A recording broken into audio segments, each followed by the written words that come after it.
Welcome to Prose and Cons, a podcast by writers for writers, brought to you by Precipice Fiction. Precipice Fiction would like to acknowledge the people of the Eora and Durag nations as the original custodians and storytellers of the land this podcast was created on. I'll do my best if someone kind of goes, naturally. Yeah, that's a pretty good indication you want to say something. Or a seizure. Yes. Yeah. Alrighty, I haven't hosted in a while. I don't know what to do. Welcome, everyone, to Prose and Cons, podcast for emerging writers by emerging writers, because sometimes we feel like prose and sometimes we feel like cons. I am very excited this morning as we are hosting quite a special episode. It is finally our mailbag episode. Yay. Thank you. It does deserve a yay. A woo. It's exciting. It's exciting. We've had this prepared for a while. We've been preparing this for a while. Thank you so much to everyone who sent in questions. We have quite a few questions, so we're going to try and keep this punchy so you don't have a hour and a half podcast to listen to. The other thing that's really exciting is we have a full house of Precipice, which I don't think has happened in like over a year. It's been a while. Because of all our funky time zones. Yeah. Yes. So I'll quickly go around. I'm Ali Burnham. I am a screenwriter. Though on the weekend, I got my hand slapped during my introductions that I need to say award-winning screenwriter. So I am an award-winning screenwriter. Yeah, I got heckled from the crowd. It was the nicest crowd heckle. May all your hecklers tell you to mention that you've won awards. Very positive heckler. It was, They literally were like award winning. It threw me off and was also lovely. Sounds like something my mom would do, like infiltrate the crowd, just to shout that. It Tell wasn't them my about mum, the nomination. Sorry. May all our mums remind us that we've won awards. Yeah. I also do a lot of teaching around writing. I write in prose. I've written for comics. All that jazz. I will throw it over to Alex. I have written a short story collection called Golden Hour and contributed to the new Mythic, which, by the way, I know we're going to mention this at the end, but because it's the beginning of the episode, we have just put out an audiobook. Woohoo! Just saying, yes, it sounds amazing. And then recently I contributed a little bit of literary fiction to the Big Issues Fiction Edition, which is different to the regular Big Issue, I can assure you. Thank you. And Patty. Hi, I'm Patty. I'm a technical writer, editor, and sometime creative writing teacher. Nice and punchy. That's how you know he's a good editor. Matan. I'm also a writer. I mostly write horror and fantasy. Was award nominated for a Precipice story for the Aurealis Award. I teach grammar and English to high schoolers, which is sometimes fun and sometimes isn't. And I also do some editing, not for the high schoolers, but for other people. Amazing. James. Hello, I'm James Healy. I'm a writer of horror stories and science fiction stories and do some freelance editing. And last but not least, Phoenix. Hello, I'm Phoenix. I am not an award-winning, but award-nominated author in Australia. It still counts. Started in children's book writing. I'm a prorated editor on Fiverr, and I founded Bent Light Writing. We're an editing house that puts authenticity reading first. I'm giving a talk in San Diego in April. If you're there, come check it out. ACES Society of Editing. Woo. Incredible. Nice. Very nice. Well, let's dive into this. So I've tried to order these questions. Some are anonymous, some come with names, and I'll throw them open to the group. A nice, easy question to get us all warmed up. Charlie, aka Zombine, asks, what genre do you find the most difficult to write for? It's tricky having not written for every genre, but it would be romance. Because what do I know about romance? This isn't a helpful answer. I got one. Have you tried writing it, or is it just something that you avoid? I think, James, you're on the right track. Is there any genre that maybe frightens you that you're like, look, I can see the mechanics from the outside and that's terrifying? Yeah, I've tried, like, again, same as Patty, I've like shied away from romance and I've kind of shied away from tragedy as well, because I think there's something a bit too earnest about them. I love mystery, and I've tried writing mystery. And I think the thing about mystery is that there's such a hard line between it working and it not working. You kind of have to get everything right on your first go, or you don't have a mystery story. And I don't feel like you can say that the same about any other type of genre. But you can have a story and it functions, and maybe the horror isn't the best, but you still have a functional story. But the genre is so connected to the story and mystery that it's either right or it's not. So I've always found it there's such a high degree of everything you have to get right, and you really need to plan it out. And I'm just not that much of a planner to ever hold on. History, I mean, not history, shit. Mystery seems like watchmaking, like everything needs to work with everything else, or it's not going to tell the time. Very low margin for error. I gotta say, I think I don't think that's gonna be true for a lot of you guys, because some of you are legitimately hilarious. But to me, to purposely write something funny and still have a story is really hard. Like, if I write something funny, I feel like it just happened. Like, I didn't mean for it to be funny. Like, okay, I have a funny scene, but to write a whole book that is just humoristic and still has tension and a plot, I don't think I'll even try. But I think some of you, Alex, it comes a bit more easier to you guys, that part of writing. Well, going off the back of that, I think probably hardboiled detective stuff would be really hard to write, because I feel like it's so tropey and it's been done so well already. I actually tried to do it a little bit for my first book, and it just like, even my dad read it and was like, I don't know about so ever since then, have your mom read it. Yeah, that's right. I should have gone to my mom. Always show it to your mom, never to your dad, man. Always show it to the mom, not to the dad. That's a good point. That's basic stuff. So yeah, I feel a little burnt by that. I think that would be tricky to do a whole thing of that for sure. Can I have a second answer? I ruined my first answer with just saying dumb shit. Okay, it's actually historical fiction. Historical fiction seems really intimidating to me because of the need to actually have fact and substance. I don't have fact and substance. I just make up a bunch of shit. But you would read a lot of history, wouldn't you?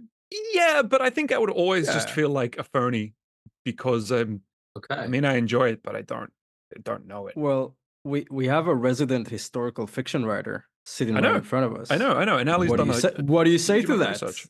That it's just like the actual research seems like all other books worth of. I think it'd be fun doing the research, but I don't know, it'd be a lot. Yeah, no, I'm sitting here feeling like an imposter, because you've all mentioned that like tragedy, romance, historical fiction would be very difficult. I'm sitting here nodding, being like, yeah, those would be difficult. Then I'm like, oh wait. I've had a crack at those with blind pluck alone.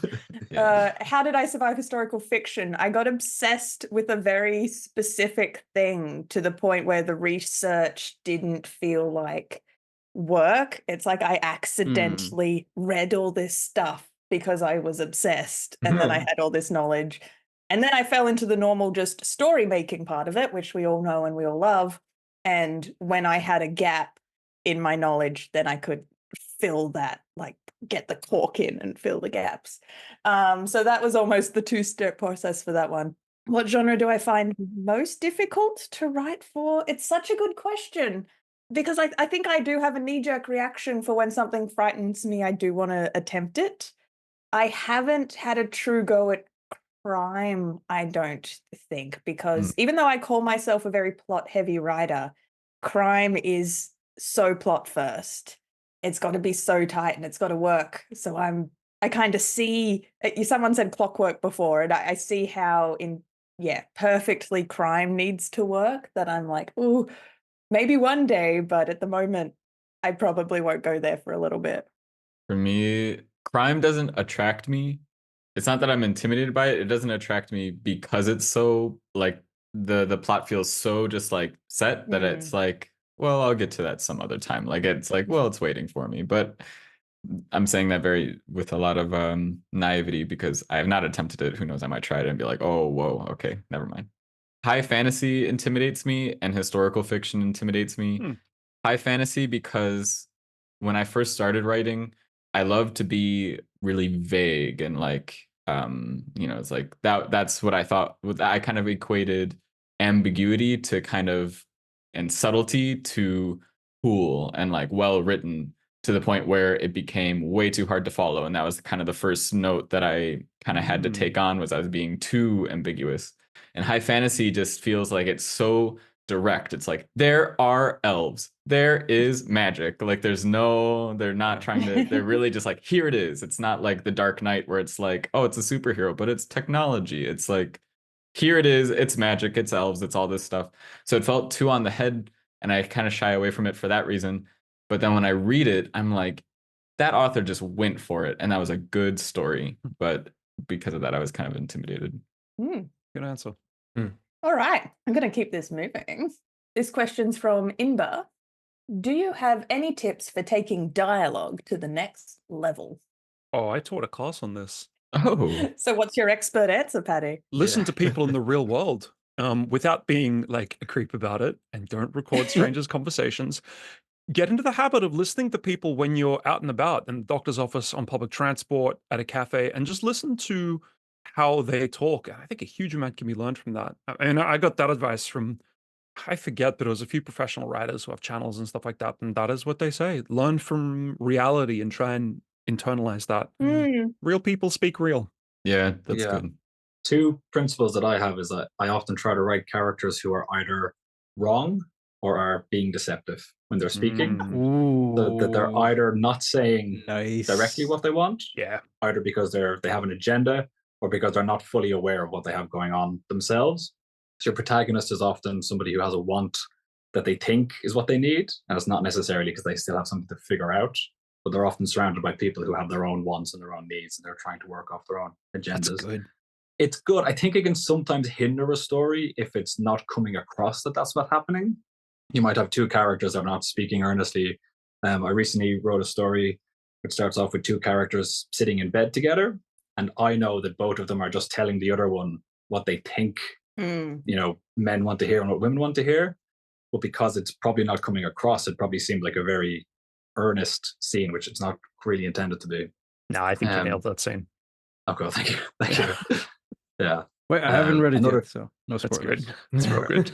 That's good. No spoilers a little. And something else I love to do is try to fill up the dialogue with as much slang and like in-world jargon that the characters have invented, without it becoming kind of too much and overloading the dialogue. But if you try to make it seem as much as these are people who have their own lives and their own work and their own kind of things and their own shorthand between each other, I think that can help if it's done the right way, if it's not too much. I would say with dialogue, tip that I got from a video from Christos Solkis, who did the slap, is that you want to read it out loud. You want to hear how it sounds. Yeah. Dialogue, if you go through it, it can be a bit, you can go through and be like, oh, this sounds good. But then if you actually hear it read out loud, if you're like reading both parts, something will maybe jar and be like, oh, that doesn't really work.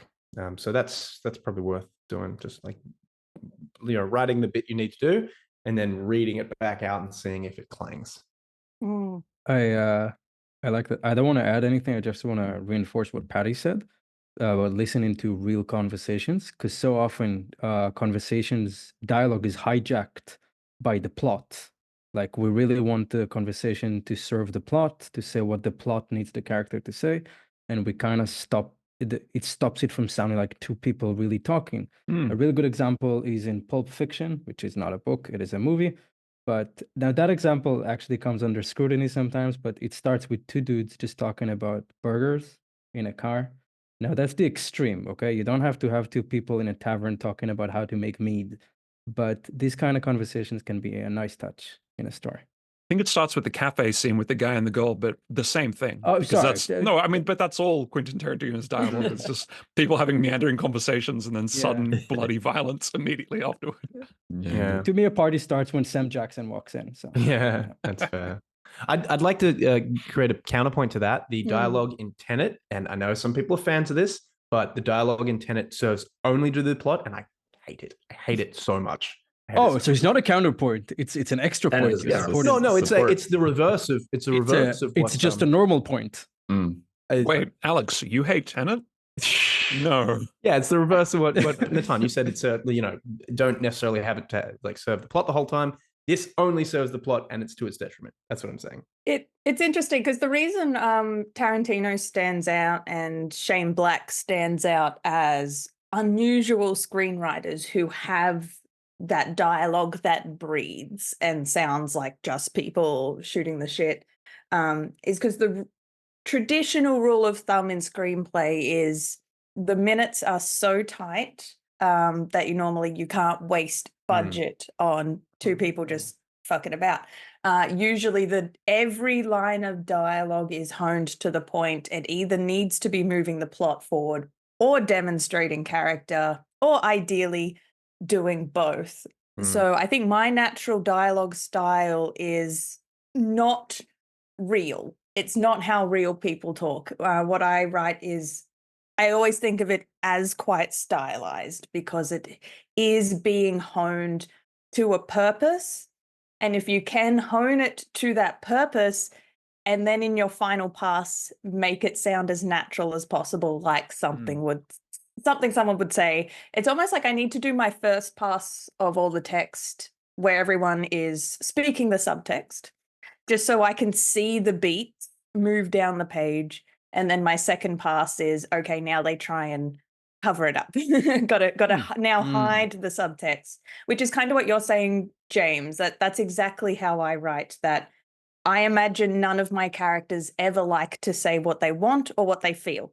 It just as a rule of thumb, no one in this universe likes to say what they want.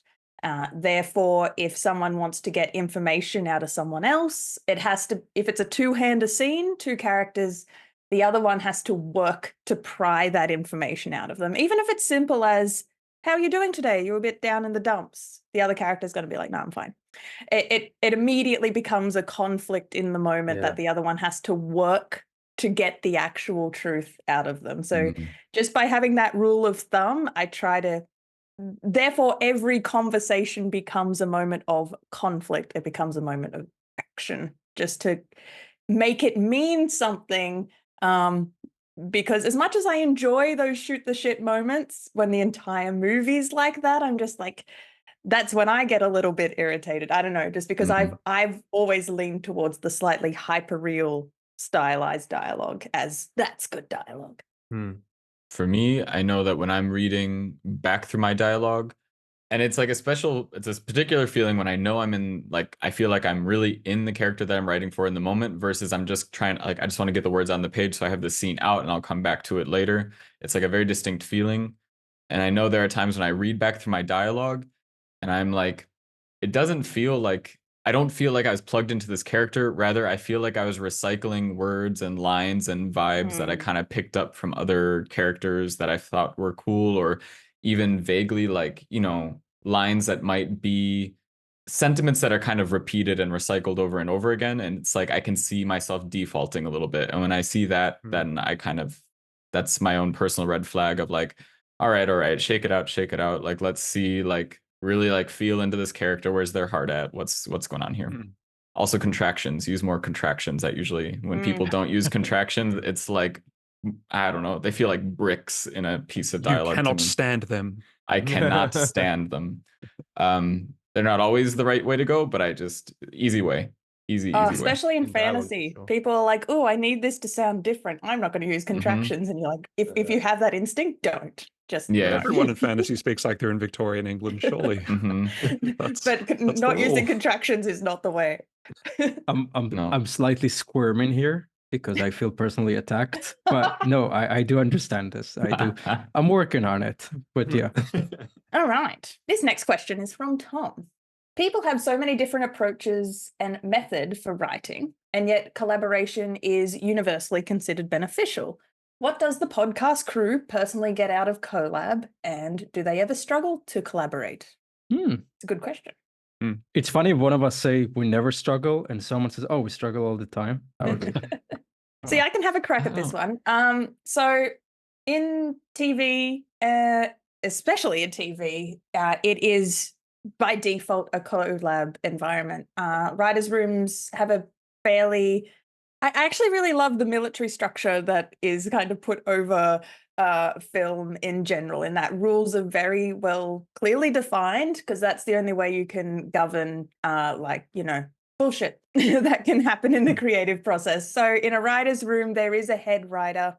If the producer is a showrunner, they're also in the room. But if the producer's not a showrunner, they're not in the room, because writers all clam up when the producer's around and then they don't have opinions and they don't say things. So a rule of thumb, we boot the producers out if they're not a creative producer. It's a head writer, and then who decides, who qualifies a producer as a showrunner? Is that like a well, clause usually in the contract? producer. But at the very start, their role has to be clearly defined. If they are creative producer, they are therefore a showrunner. Therefore, they will be writing one of the scripts, and they will be across all of the scripts. If they're a producer who would rather just give notes, they're not in the room. It'll be That's a head interesting. writer running the room.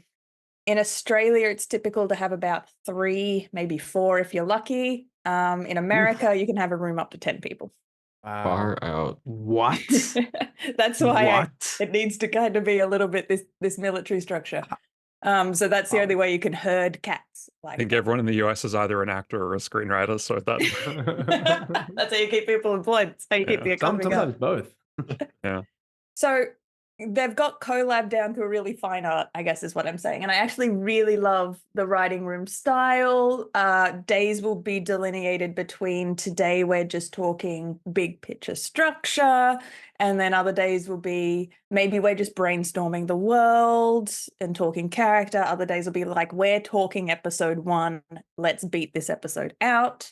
And then once episodes are beaten out, then they're given away to whoever's been nominated to write that episode. They go away and do the writing. So kind of all the discussion of structure all the way down to almost on a scene by scene basis is honed in by the full group. Then that's... Wait. Yeah. Ali, I got to ask you 2 questions. Yes. First one's real quick. What's the most people you've ever shared a writer's room with? Me personally, I think I've been in a room of 6 in Australia. The reason it got that big is because we had... So then the note takers in there, and then plus we had an extra consult. It was funny, we were writing about broom, so we had a person in who's like, they are the expert on broom. So if we have a question about the location, we just throw it to the person. That's very useful. Even then, their role isn't so well defined. Like, they know, like, they're just going to sit there and kind of be quiet unless it's about broom. Right. Because you don't want it to get messy with... Like, that's a really good way to not get invited to the next writer's room if you start speaking, if it's not your specific, it's not your role in the room to do that. Yeah, it's fair enough. Yeah. So my second question is this. When you are part of such a collective, whether it be 6 or 5 or even 3, how much impact do you feel like you have on the final thing? Do you feel like it's... Ooh, Yeah, how do you feel? yeah, like, you get... If you're a writer in the room... like, you'll be credited as a writer on the show. The screenplay credit goes to the person who wrote it. So if you're literally tippy-tappy at the keyboard, you've created the screenplay, and then you have the writer's credit if you're a writer in the room. I didn't know that. If you're doing like a week of collab, like, getting locked in a room of writers is one of the best experiences ever. And by the end of it, it's really hard to track whose idea is who. And ideally, it's a really healthy writer's room if no one is tracking whose idea is who. Because by the end of it, it's just this snowball thing that's happened. Everyone's agreed upon it. We've all been panel beating it from different angles. So we've all honed out things maybe people didn't like about it until we all like it. So I feel like the healthiest writer's rooms are the ones, where you can't really track how much you added.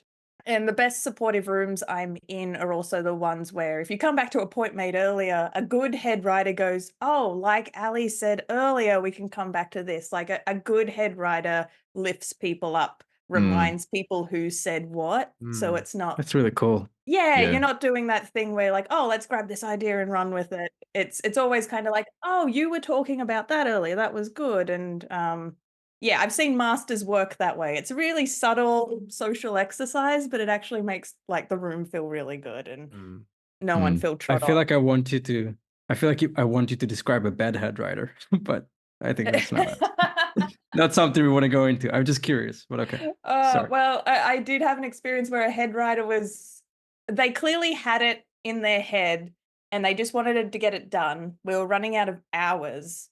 So they just grabbed some palm cards, jumped on the floor, and beat it out the episode. Like, they just finished it because the collab was working too slow for them. And like, I get that, because sometimes I feel frustrated and I'm like, look, I've just got it in my head. I can just do it. That's a great writer writing. That's not a good head writer getting the most out of their room that their production company has paid for. So maybe that's an example of a bad head writer who just gets frustrated and just does it themselves. But I also understand that, you know, the time pressure, they just wanted it done. So that's my example of how collab can work really well in screenwriting, and that's where I'm from. But because of that, the idea of collaborating on prose always scared the crap out of me, because I'm like, how's that meant to work? There's so many words, the file is bigger. How do you do that? So Alex and I, for me, I'm seeing this as a really cool experiment of, this is my first collab on prose writing and how we can get it working. And we're literally doing it as back and forth. And that's working really well for me. And then I imagine once we have our first draft, then we'll get our mitts on each other's sections. But for now, we're literally writing letters to each other. And that's a lot of fun, how we can, it's a very clear delineation of getting the actual words out. Yeah, and the way it's written is that we're both writing from a character, and like they're different characters, so there's no that's so cool. The voices like overlapping or anything. It's like Ali's writing from one person, I'm writing from another person. That is very fun. That's good. Fun to do. What genre? It's okay. It's sort of historical fiction and sort of sci-fi. So it's a sci-fi comedy. Oh, so it's present day. Yeah, it's pretty wackadoodle, to be honest. It's really fun. Yeah, but what if Caesar had a gun? Yeah, like pretty much, or a Gatling gun even. That's YouTube. Sorry, I'll stop. That's one example of collab I've done. I did another one just very recently with a friend of mine, a play, and this was completely different because it was like, it's a one-woman show, and it's about like a single mother who like is just waiting in a waiting room and kind of going slowly insane. Not a single mother, a married person, but. That was really interesting because she came in and she wrote all the stuff out because she's a planner. And then it got to this point where she was like, what do we do now? And I'm like, well, now we write it. Because I'm really good at doing that bit. I'm not so good at planning. Yeah. So what we did was I just sort of wrote it down, and I would read the notes out, and then she would say like, oh, well, maybe this happens. And I'd say, okay, we'll do that. And then eventually I'd pass it over to her, and she'd take on the writer role, and I'd be more like, oh, well, you know, this and this. So yeah, that's been really fun as well. And we got a good solid chunk of it done that last time. And we're doing it again on Sunday. So yeah. So I work on Fiverr, but I'm also partnered with a couple editing houses in Australia, or publishers in Australia. So I'm doing one project right now for one of the publishers. And it was actually today that I was working on it. I had this really amazing feeling of satisfaction, because normally when I'm working with someone, I play the role of developmental editor, and then might also continue with them to do their copy and line editing as well, maybe even a proofread, whatever. I'm just doing the proofread on this one, and I know that the lead of the publisher has like developmental editors that they use. So I had this really cool sensation of feeling like I'm the proofreader. She passed it off to me because it had already gone through their developmental editors, like it had gone through a team before it got to me. And it was this cool feeling of like, I don't have to worry about developmental. Like I'll still call out little whatever things if I find them. But for the most part, it's like, that was the developmental editor's job. And I can focus on this because they're supporting from that angle. And I don't have to worry as much about combing plot lines through. So it was this really cool feeling of being able to lean back on someone, which I really appreciated in that sense. I don't even know if that answered the question, but that was a cool collaboration moment. It did. Sure it did. It did. It's good when people are, they know what their part in the project is, and everyone feels like, okay, well, I'm doing this, and I know you're doing this, and I trust you because I trust your skills, and I know that that's handled. Yes, that. Yeah, that was a good answer. Yeah, thanks, Patty. Good support, guys. Welcome. Good collab. Yeah, that was a good, solid collab right there. Next question is from Inbar again. Thank you, Inbar. Thank you. How can you tell when a criticism or notes are useful? We have a whole Ooh. episode on this, actually.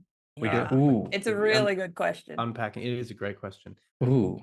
I think the first thing is make sure the criticism is coming from someone whose taste you share, right? So they don't have to be a writer, but you guys have to be into similar things. If you take a historical fiction manuscript and give it to a room full of like sci-fi geeks, maybe that's not going to go so well. They're going to be like, "Where's all the like? I want to know how the plane works. Like, how does like what's the fuel source? You know, like it's just."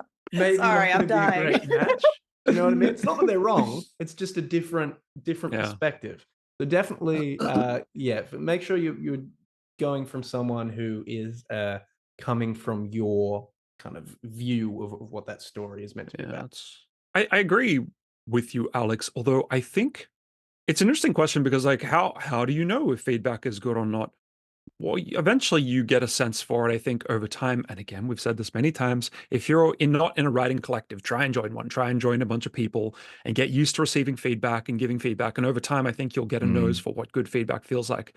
But if you don't have the same taste as someone, I mean, yeah, what you said is true, Alex. I think you can still take someone whose taste you respect, and then you just get a sense for what to ignore and what to keep out of that.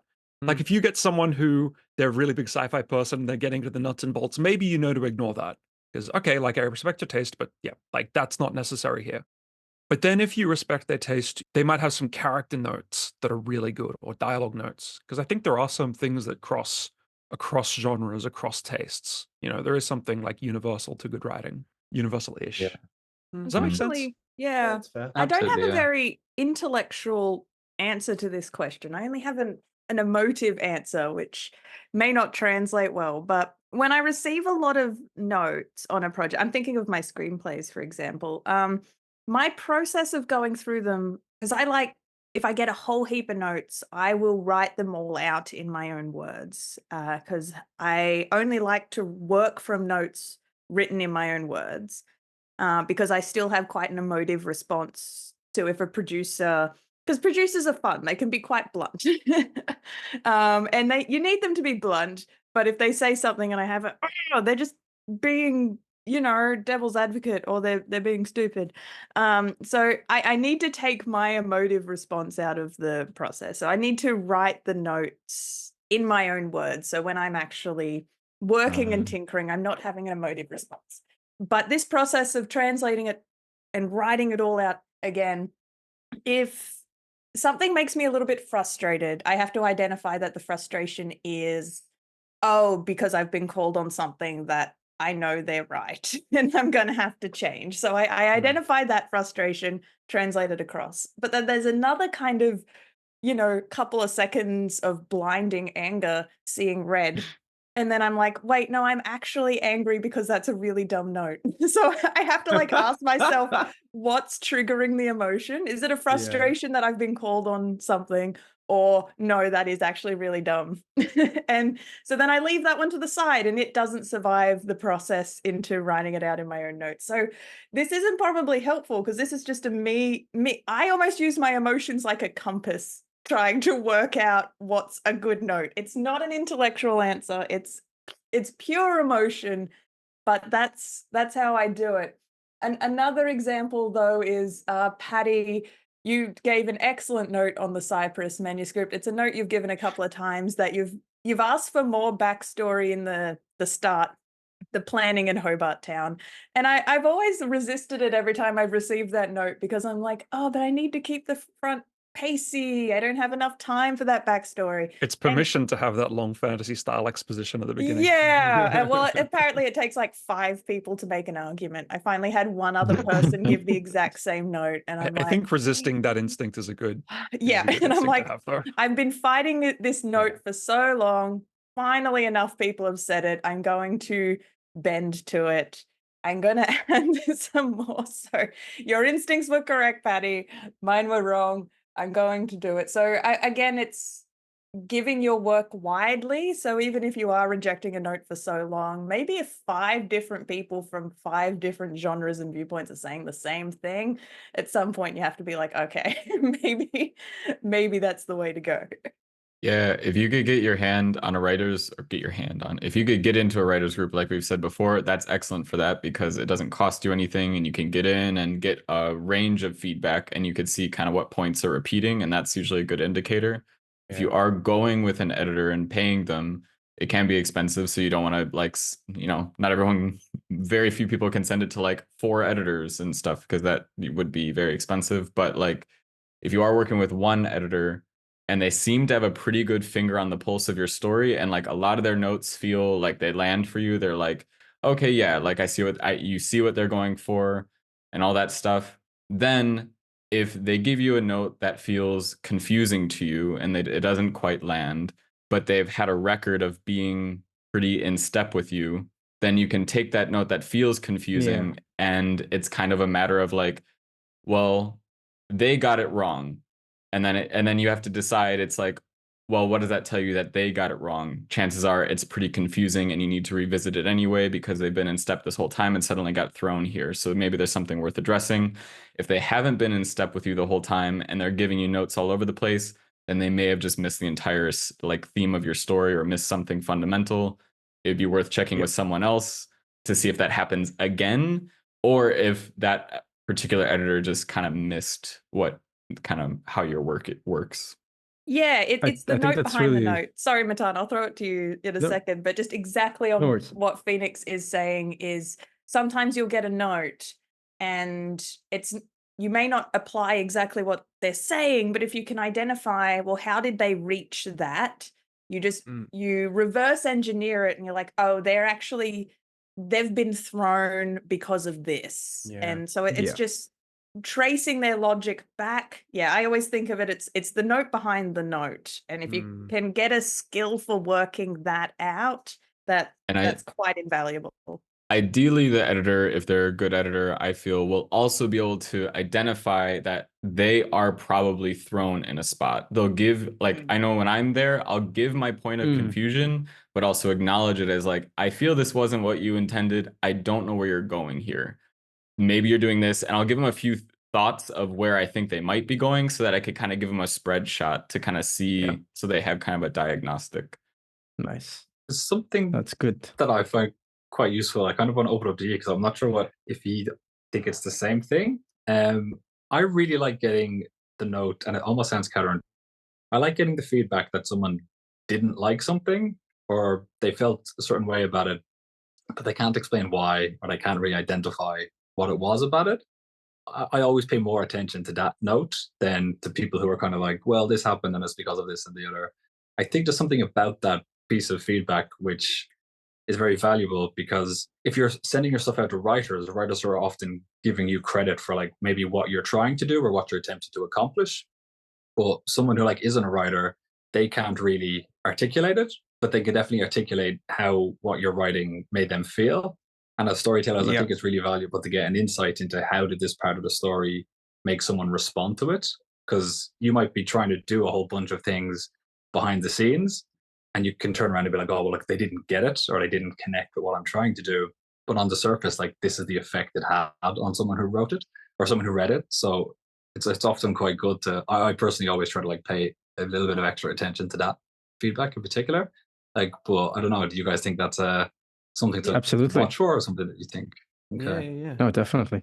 But that's the kind of feedback that requires 1, patience, and 2, effort.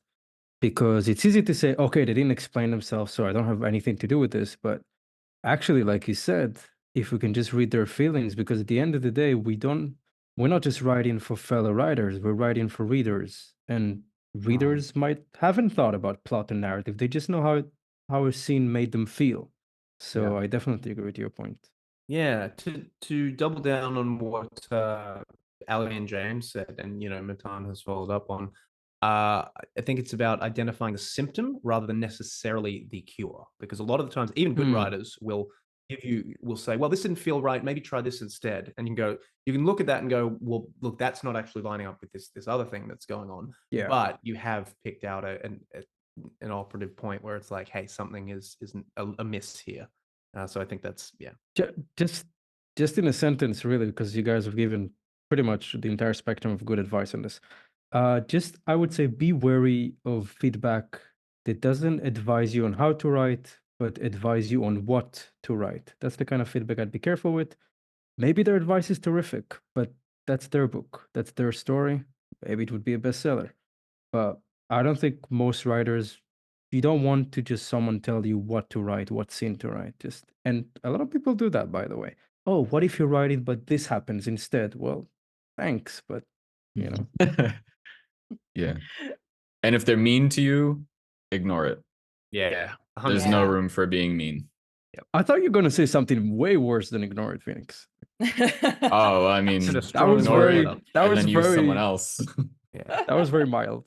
I think in the episode we did discuss this. I've brought up my anecdote about how my advice would be to keep an eye out for if the feedback you're receiving is ego driven, or if there's an alternate reason you're receiving the feedback that's not just to improve the story in front of both of you.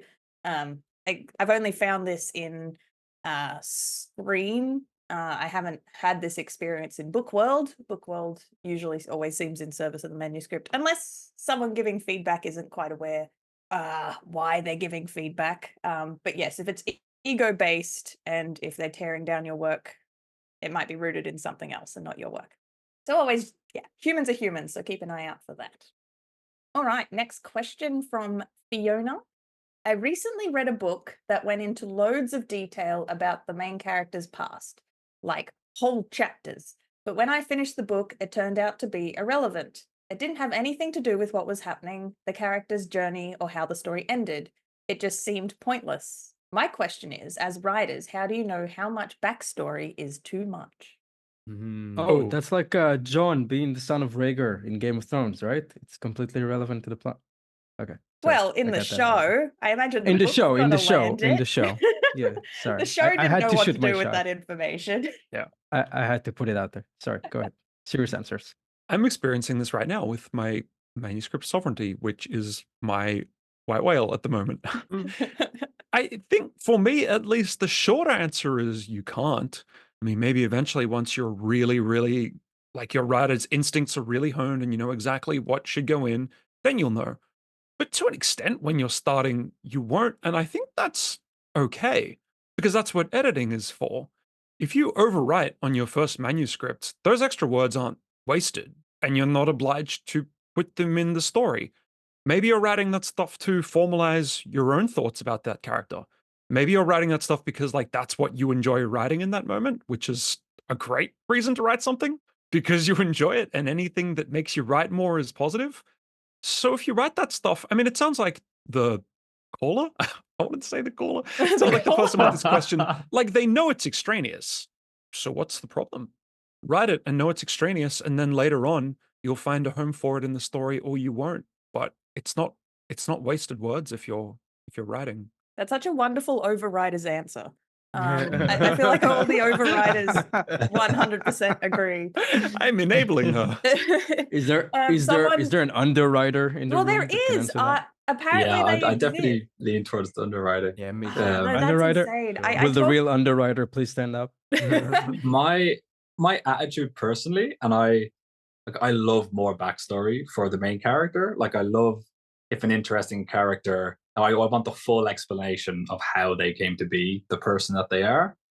But when I'm writing backstory myself, I always try to ask, is it informing what's happening in the present story? Is it changing what's happening in the present story? Or is it recontextualizing what's happening in the present story? And I feel like if it isn't doing one of those three things, then it's just me indulging in like, look how cool this character is, or look how cool this world is. And it's not really adding to the narrative of the story that's being told. Like you might want to have a backstory scene that shows how well-rounded and well-developed and well-written and well-conceptualized your character is. But if it doesn't serve anything in like what's going on, then there's no reason to do it, in my opinion. But that's how I approach it. Yeah, try to be tight. If it's serving the story, it should either be serving the story or the character, and the character should always be serving the story. So really, it should just be serving the story. By all means, write all the things you need to write. But for me, I like to feel like the audience is begging for backstory. You know, like you just give them just enough. Like, you know, I really famously like starting in media res and just going through there and being like, who the fuck is this person? And then like, and then finally when they're like, what do you know? Then maybe drop some backstory in there. But I'm very, very, very mealy mouthed with wait, background. Do you accommodate the pleas of the reader, Alex, or do you let them like squirm? I mean, eventually I accommodate them, but I definitely let them squirm for a little bit. You know, you leave them thirsting for backstory. Yeah, that's right. I leave them without reaching the sweet oasis of flashbacks. Yeah, exactly. Yeah, I don't know. Write as much as you want. Don't put too much in. You know, like, Yeah, my only guess as to why that book survived being published was they were potentially an underwriter and they just needed to fill out the word count. Like sometimes it happens. Oh yeah, that's so I've spoken to writers who they write a 40K draft and then they're like, oh no, I need to go invent stuff. And I'm like, how does your brain work? I cannot relate to that at all. That sounds so foreign to me. Lucky bastards. But that's the worst if you're like someone who underwrites and then you have to pad it out. Like, no, I can't don't think of anything do that. worse. It was a slim, svelte little volume. It was a novella, and you went and like put all this shit onto it. Now it's like just. Sometimes you could pad, but other times it's like, but the story's over. Like, the story's over, so it can't be more. Yeah. Yeah, don't pad. Never pad. All right. Another question from Inbar. How can you tell when a story needs another draft and when it's done? Oh gosh. Always. It always needs another draft. It always needs another. There will never be another draft. Don't listen to them. They don't know what they're saying. It's never done. Infinite drafts. How long is Unfortunately, I agree. Genuinely, when it's done infinite. is when it's published or it's been filmed. And even then, when you die, and even then, you can still work like all right. This is the continue answer. from the grave. To put this into perspective, Tolkien continued to fiddle with his work long after Lord of the Rings was published. That publishing doesn't even stop some authors. Yeah, he does. He revises certain things. He goes back and like people joke about him going in and like moving commas around and stuff, and just like he adds elaboration. Publishing did he release doesn't that mean... as like later editions? Like I think he did do revisional publications and stuff. Yeah, so it never ends. Not unless you pulls it from your cold dead hands. I have a serious answer, if I may. Now that I let out, mine was serious. Infinite draft. What do you say? What do you no, say? yours was serious. My serious. blabbering about infinite drafts, that was not serious. When is it ready? When people read it, I think, and the reaction is close to what you want or exactly what you want. Don't be the judge of the state of your manuscript by yourself, especially if you know that you, like me and some others in this chat, in this video, in this room, what is this? We tend to lean towards redrafting because we don't trust the Matan from 3 weeks ago or 3 months ago. We trust the current Matan. He knows best. Matan from 2 years ago is an idiot. So in that case, get someone else to read it. But be advised, people can read it for the first time only once. So there's a balance here. You don't want to just overdraft it into oblivion, but once you've let someone read it and you've asked them to read it again, and if they're angels upon this cursed world, they will read it again. But that impression is gone. It's going to sound awful. They're used to you as beta readers is greatly diminished. And if you get an external editor, like you hire a professional editor and you trust their judgment, once you take it to them and they indicate all the things they're going to indicate, that's probably a good sign that, yeah, this is done. Once the editor's been through and they've touched all the things they need touching, then if they're doing their job, you're good. Yeah, and all the projects that are in my bottom drawer are not in my bottom drawer because I think they're done. I got them to a certain place and then I got busy with other things. And I do plan on coming back to all of them when I have the chance. I don't believe a single one of them are done. And as I really like what Matan said about not trusting the you from 3 weeks ago to 2 years ago, because all those projects in my bottom drawer may as well have been written by someone else at this point. So I am excited by the creative process of dusting them off and seeing what current Ali can do to them, and constantly trying to make them as good as possible. This might be the Slytherin in me talking, but I may as well share it. But I've talked to some writers who they talk about finishing a project and maybe they shop it around. No publishers grabbed it at that time, so they've put it down. And they're like, oh, but it's done. I'm never going to revisit it. And I'm like, really? You're never going to revisit it? I'm just, part of me is like, quitter. But then part of me is also like, if you loved it, if there's still a seed of something in there, like I can understand you falling out of love with the project. There's no longer a seed in there that makes you want to come back to it. But all my projects have something that can be found in there that maybe the draft sitting in my bottom drawer, I had done a poor job of trying to unearth the thing that actually interests me. So coming back to it later, I might do a better job, a new structure, some other way of identifying the thing that actually I care about. I will add an addendum to that, to what you said there, and say kind of the opposite. And I think there are some manuscripts. I wrote one recently that I just looked back at it a couple months later and was just like, yeah, there are some cool things in here, but like this isn't in its current state. This is not a fully fleshed story. It doesn't work. There's a wonky middle bit there. Could I go and fix it? I could. Is it worth doing that too? Maybe not. You know, like I would consider cannibalizing certain parts of it, but like I think sometimes the juice is just not necessarily worth a squeeze, and that energy might be directed to something that you will write better the whole way through. I mean, that is a personal taste thing. Like I tend to like the new shiny thing. So that's a me thing, but I definitely think there are some certain works that you're just like, I just don't think we're gonna bring you to market, buddy. I'm sorry. And that can, you can maybe do something with that, but yeah. So that's what I. You see, Alex, can I share a real short parable to like demonstrate the difference? Please do. If both of us had an injured horse, I feel like I would build a wooden leg for my injured horse. I would nurture my injured horse. I would feed him delicious oatmeal. I think we all know what you would do with your injured horse. Straight to the glue factory. No questions asked. No, my horse is going to be a deranged Frankenstein's horse, slow and useless. But I'm going to love that horse. Yeah, that's You're fair. going to be riding your Ferrari, yeah? But okay. That is fair. It's like I feel like this is the definition of kill your darling, like just being like, hey, maybe this one didn't work out, like, and I feel that is a singular strength of mine, but or maybe it's just a small limp and he'll recover if you give him some time. He will race again. Yeah. He'll never. Maybe he's not going to win. People are promoting like rehabilitation, and Alex is like, "Nah, he's gone." I would like to stress very clearly that this applies to manuscripts and not horses.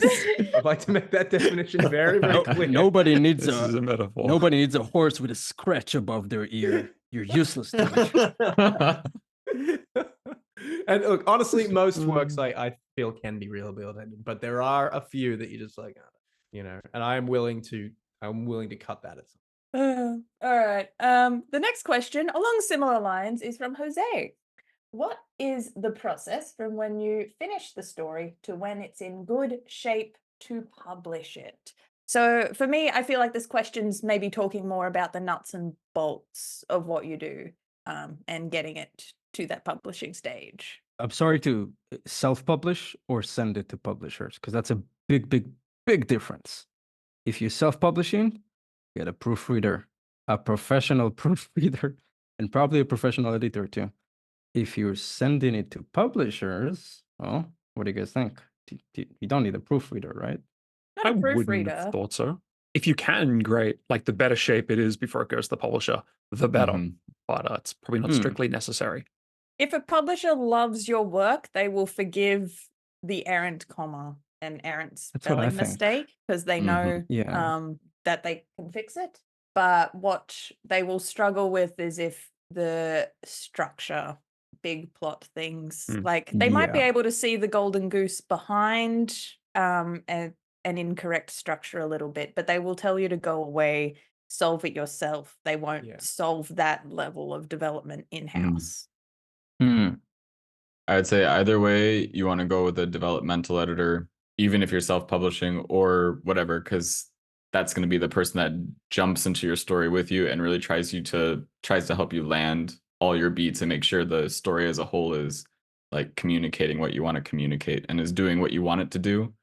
And then if you're submitting to publishers, it's going to do the same thing of like, your story is going to be solid to then catch someone's eye. And then, you don't need to fix all the commas and stuff. We can talk a little bit about what we did at Precipice, since I guess ours is a unique hybrid in that technically self-published, but we had a lot of people to lean on. We did each other's editorial, several rounds of notes, which was excellent. The more I look back on that, I'm actually genuinely excited to go through that gauntlet again. Like, bring it on. So when we were each other's developmental, structural, but then all the while we're also catching small line edits. But once we declared, it's done, we then divvied up. It's now in proofreading stage among ourselves. We always sent it. So we weren't proofreading our own work. We were proofreading each other's work. Much easier that way. Even then, we have a version 2. We did a second print run. On my bookshelf, I have, they're the V1s, they're the V2s, where we've caught just 1 or 2 mistakes. That was also for the sticker, no? That was also for the sticker. Yeah, the sticker. Yeah. The nomination sticker, not just grammar mistakes. But look, even the professional publications, it happens. You're never going to catch them all. But I think we've already said it this podcast, but the publishers are only going to read it once. So when you're considering how to get your story in good shape, just ask yourself, because a lot of people start shipping it out to publishers when they're sick of their story. Like they're like, I'm done working on this for now, so I'm going to start shopping it around, which is not necessarily the same thing as it's as good as it can be. So that would be the question. I'd just say ask yourself. Can I just offer a process? Like if someone really wants the structured steps, step 1, get a bunch of beta readers that you trust. Get the feedback back. Do what you can by yourself. Step 2, developmental edit. I guess that would be the next natural step. Like someone to look at it big picture. Don't get someone to do line edits before you get someone to look at the big picture. Because line edit is, is the zoom in. What's the point of polishing a page to perfection if the big picture is like, we don't need that scene. Don't waste your money, don't waste your time. After you've done big picture, if you're going to self-publish, absolutely get line edits done. Like even a fantastic writer, you miss stuff, okay? It's not about your quality as a writer. You just need a second pair of eyes. If you are going for traditional publishing, then maybe that's the end of the road. No need for proofreading. That's up to you, I guess. Also, some editors might distinguish between, I know I do this, I distinguish between line editing and copy editing, where I do line editing after developmental editing, and that's looking at sentence structure, phrasing, clarity, and it's going to do more line by line restructuring and rewriting, but it's a bit beefier. And then copy editing is like, I'm just going to go in and scrub your punctuation and grammar and make sure that's in line with a set style guide, and then / help you develop your style guide. And then proofreading is basically copy editing, but it's just someone's already gone in and done the heavy lifting and you're going in and spot checking. And that's that. All right. We're pretty much halfway with the questions. Thank you so much for joining us, everyone. We've got a lot of questions, so we're going to be doing this as 2 episodes, which is really exciting. So that brings us to the end of our first episode. Thank you so much for everyone for joining. Please come back when we drop the next episode. More questions from all of you. Most importantly, if you haven't grabbed the audiobook yet, please grab the audiobook. It is available on Audible, Apple, Google, all the places you can get your audiobooks. It is amazing. A year in the making, some incredible artists and some incredible words. And what's the name of that audiobook, Ali? It is called The New Mythic, a sci-fi and fantasy collection.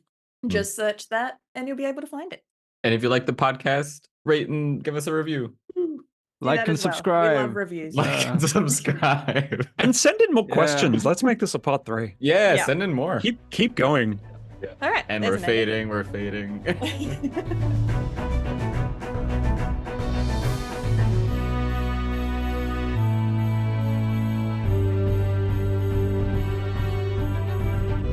You're listening to Pros and Cons, the Precipice Fiction podcast.